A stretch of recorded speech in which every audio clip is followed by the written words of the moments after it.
You want to know what drink I'm really into right now? I was shocked. I feel like this is going to shock you as well. Bone broth. I am fully on that bone broth train and I kind of love it, okay? Because you get so much protein from it. It's like drinking almost like a soup broth, and I just pop one of those little bottles open, pour it into a mug, heat it up, and it is so cozy and it feels very nourishing. I have not gotten into the bone broth hot chocolate. I feel like that's maybe a little too many flavors coming at me, but I do love a good like spicy bone broth and I just kind of sip on that. So, anyways, all that to say, that's the beverage today. And I love it. I love it so much. But welcome to the Inspire Lady podcast. 2025 is almost here and I'm so excited. Christmas is also almost here, and that gets enough hype on its own, but we are here to hype up New Year's, and I'm so excited. So this time of year is always feels like a fresh start, but instead of just focusing on like resolutions, I hate those, by the way. We're not using that word. I really want us to carry forward with habits that have already served us well, habits that are rooted in our faith, in our wellness, and in intentionality. So, we're going to be diving in today to the practices that we're bringing with us into 2025 to live our most abundant life. Okay. Not the things that we're going to try to change, not the things that we're going to try to, you know, resolutionize. Ugh, it's just that is why New Year's gets a bad rap, okay? But what are we taking with us? So, before we jump into those specific habits, I really want to talk about why we're focusing on habits, because you guys know this. Habits are what shape our daily lives, and the lives are what we build our legacies with, okay? So, if we want to glorify God, if we want to feel healthy, if we want to stay grounded, it's less about these dramatic changes and, you know, statements that we're going to make. And it's more about these small, faithful steps repeated over and over and over again. Okay. So, verse of the day, Galatians 6:9, Paul reminds us, let us not grow weary in doing good, for at the proper time we will reap a harvest if we do not give up. All right. That is the beauty of habits. They grow us into the person that God created us to be day by day. And when we show up consistently, next thing you know, this time next year, it's going to be incredible. The rhythms and routines that we have built and that foundation we've laid and all the things that we've built on top of that. All right. So let's do this. Okay. So I've rounded up a mix of spiritual, health, productivity, all the habits that you guys know I love to talk about that are worth carrying over into the new year. And these are just really good inspiration moments for you to really reflect on your habits and what you're doing right now and what you want to carry with you. All right. Number one, the morning routine with God specifically. All right. Mornings are super busy and chaotic, especially the busier you are with work or school. But anchoring your day with scripture and prayer should really be a non negotiable. It really, really should be. And that's an adjustment that I've made.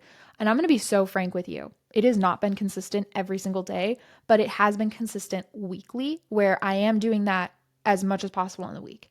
And this is something that I know I need to really hone in on and get better at because I'm going to be carrying this habit with me into 2025. So, whether it's 5 minutes, 30 minutes, an hour, whatever you have time for, starting the day with aligning my heart, my ambitions, my thoughts with God's, game changing. It really is. So, pro tip, make it cozy, okay? Your environment matters, space matters. So what I've been doing is when I wake up, I have these gorgeous little like off-white warm lights in our hall. I got them on Amazon for like $20. So when I open the door and it's still dark out, it's cozy light greeting me. I slide on my slippers and a little zip up jacket, super cute. And then I go and I fill up my water from the night before and I sit with God and I love it. Love it, love it, love it. One of my Christmas presents this year that I got a little bit early was a new Bible. My old Bible, it was purple and it was a coloring Bible from when I was really young. And I just like I was just sticking with that Bible. And it was recent where I was like, you know what? Looking at all these like doodles don't really like bring me a lot of peace. And I would prefer just a plain old Bible. And so that was one of my Christmas gifts, and I love it. I use my midliners to highlight, and then I just use some classic pens to write out. And I am so slow at going through a chapter of the Bible. I really, really am because I'm the type of person that will open up a bunch of commentaries and really dive in. So I'm trying to learn the balance between like actually moving through scripture and just like studying one verse. You know what I mean? I think there's space for both, but it's a good time. So this has become one of the things that I do first thing when I wake up is I drink my water. I will sometimes ice roll my face while I read my scriptures. Not always, just kind of depends how busy the rest of the day is. And then I have some written out prayers. This is another really good thing. I feel like I was really struggling with my prayer life, so I just grabbed some pre-written prayers that people in the church have done, or Matt, my husband, is really really poetic and he's such an incredible writer. And so he actually wrote me a couple prayers to start my day with. And wow, it is so, so great when I don't feel like I'm just coming before God with rambling thoughts, but I have like this funnel to kind of direct my thoughts when I'm praying.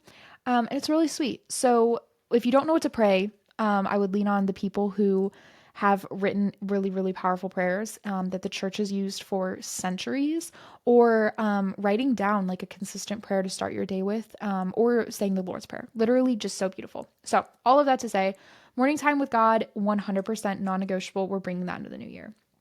All right, next thing, the one thing rule. I kind of love this. The one thing rule is one key task each day that is aligning with my goals. So it could be writing, could be connecting with a friend or something, could be planning out your week, whatever it is, completing one task that makes that day feel meaningful and productive. Just one thing. And when you focus on one thing, I find that it easily feeds into a recurring habit then of being productive throughout the majority of the day, not just with that one thing, but then also on days where I feel like I have no energy to do anything. I'm like, all right, what's one thing that we can focus on today to make sure we're moving the needle in our lives? Whether it's cleaning my space, whether it's maybe even like going to church. Like I would count that as one thing where I'm moving the needle in my life to be closer to the person that I know I was designed to be. All right. Next habit we are 100% taking in with us is the Sabbath slash rest periods, intentional rest. Okay. I'm very, very open about this. My Sabbath is not on Sunday because I work on Sunday, and my Sabbath switches. Sometimes it is Friday and sometimes it is Saturday. Those are my two off days during the week, and I will rotate on those days what I'm doing, because sometimes I need to take a meeting, sometimes I have a photo shoot or whatever it is. So I need to be set to, I don't know, I guess flexible is the word I'm looking for. I need to be flexible on which day, but no matter what, I'm taking 24 hours to rest. So, for example, I'm recording this on a Saturday, but yesterday, Friday, was my rest day. And I literally just like read books all day. I drank my coffee. I had an extra long Bible study, and I went on, no, I did a strength training. I didn't do a walk. Whatever I did, it was beautiful and it was restful, and now I'm prepared to show up today. So that's really, really important.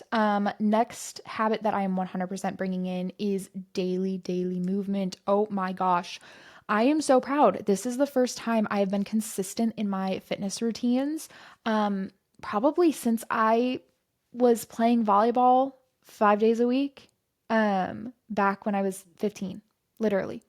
So this has been really, really crazy for me that it's almost been, well, I guess I'm not that old. So it's been what, 8 years of being consistent, or losing that consistency and now stepping back into it. So since March of this past year, I have either done strength training, Pilates, or some sort of movement, whatever it looks like, almost every single day of the week. So at least 4 days a week. On average, though, I'm sitting around six. And it has just been a game changer. I feel so much better. I feel stronger. I feel more in control of my body. I feel like my clothes fits better, just all of it. And I 100% am bringing that with me into the new year. But I am also ready to kind of step it up a little bit because I feel like I was building that foundation. So the workouts were maybe a little bit lighter or, not as intense. I think I'm ready to kind of make a couple of those workouts a week pretty intense. So I'm super excited. And then next, my next habit that I'm bringing in, saying no with grace. A powerful, powerful, powerful habit that I started in 2024, and I'm bringing into 2025 with me is saying no to things, that either drain me or distract me or whatever, because the no makes space for a yes. And not only that, my no makes space for someone else's yes too. And I have really, really seen this play out lots this year. I started saying no to all of the medications that have been on since I was 13 years old. And that was crazy to kind of be able to go medication free. That started with a no. I was asked to make a transition in my career and I said no. And it made space for someone else to give their yes then. Um, there's just been a lot of places that I've gotten to say no to, and I think I'm really learning the beauty of the no. Um, and I'm excited. I'm excited to carry that with me into 2025. All right. So, whether now habits, okay, let me rephrase that. Habits aren't going to stick without intention. Okay. So, here are a few ways that we're really going to make sure that we are going to carry those habits with intention. Start small. So, this is why we're starting with habits that we're bringing with us into 2025, not habits that we want to start in 2025, because you're going to overwhelm yourself. Focus on one habit at a time. And this is something that I've seen really, really clearly this past year. I focused on one habit at a time. In January, I got off my medication and I was going through all sorts of withdrawals and stuff, but I had a lot more energy. So in February, I was also told by doctors that I really shouldn't be eating like half of my favorite foods. So February, I spent really refocusing what it looked like to eat. And that was crazy. So that was the habit I focused on was my meal times. March was when I started really focusing on food.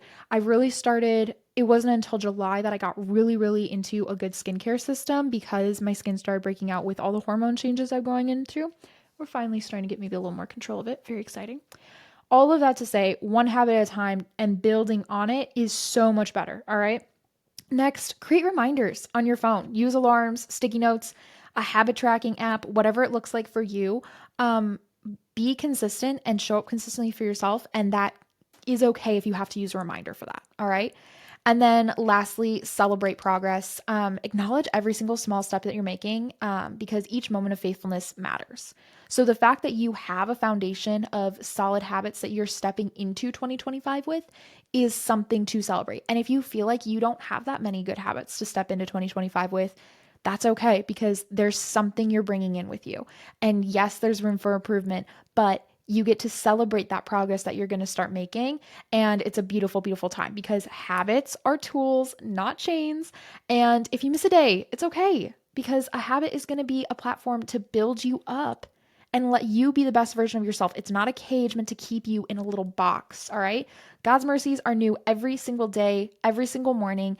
And that means that you get to walk in that daily repetitive life that is so beautiful. And that's what builds that endurance on us. All right.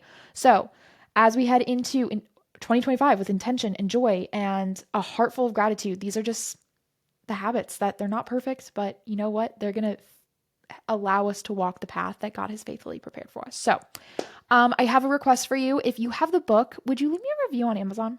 That would be like so nice of you. I only have a couple and we sold a lot of books. A lot. We actually sold out Amazon.